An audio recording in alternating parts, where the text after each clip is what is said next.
Salut, et bienvenue au musée des anomalies. Vous devez être le petit nouveau, n'est-ce pas dit-elle en le saluant joyeusement, sortant de l'arrière-boutique. Ça doit être moi, Steven. Enchanté de vous rencontrer. Madame Barnes? Dit-il en regardant sa plaque d'identité et se serrant la main. Enchantée, mais appelez-moi Émilie, tout le monde m'appelle comme ça. Aussi, je suis toujours célibataire, hein répondit-elle en lui donnant des coups de poing dans les côtes. Je crois que le patron a dit que c'était vous qui me feriez visiter. C'est ça? Oh non, c'est Rose. Elle est toujours dans la zone de l'océan occulte. Elle y sera probablement pour un moment. C'est toujours plus grand qu'on l'anticipe. D'un autre côté, vous pouvez m'aider en attendant. Suivez-moi. Elle a passé une dernière fois son chiffon sur un mannequin effrayé avant de le guider vers la section de stockage. Pas douée pour se souvenir des noms demanda-t-elle en jetant un coup d'œil en arrière, faisant balancer sa queue de cheval. Ça a toujours été un de mes points faibles. A-t-il admis. Ce n'est pas un bon trait de caractère pour un employé ici. C'est la différence entre fermer le casier de Jones et celui de Johnson dans le vestiaire.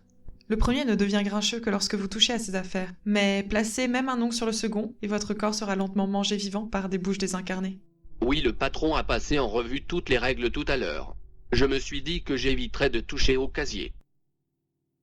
Mais il y a celle de Jamison qui doit être fermée dès qu'on la voit ouverte.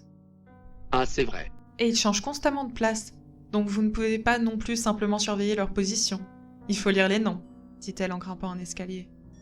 Ne serait-il pas plus facile d'avoir des casiers normaux pour tout le monde? Demanda-t-il, en essayant de ne pas regarder les jeans serrés qui dansaient devant lui. C'est le bâtiment. Tant d'anomalies à un endroit infectent en quelque sorte le reste. Les êtres vivants ne peuvent pas être infectés, donc vous êtes en sécurité. Ou bien, vous pouvez toujours être tué si vous ne suivez pas les règles.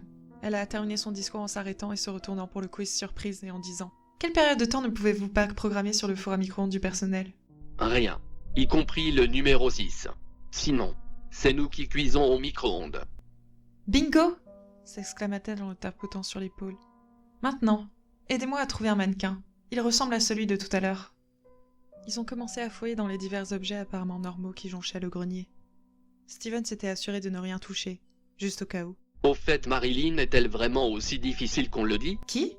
Vous savez, interagir avec elle et rencontrer une peine horrible. Marilyn Burns. L'employé qui n'existe pas. Le patron m'a dit qu'elle ferait tout pour attirer l'attention. Elle a cessé de fouiller dans un coffre et lui a souri honteusement. Eh bien, le nom qu'il a dit était Emily Barnes. Désolée, je ne peux m'empêcher de le faire. Mais c'était sympa de vous parler. D'un autre côté, tu feras un joli mannequin. C'est vrai. Je n'étais pas censé monter non plus. Et merde.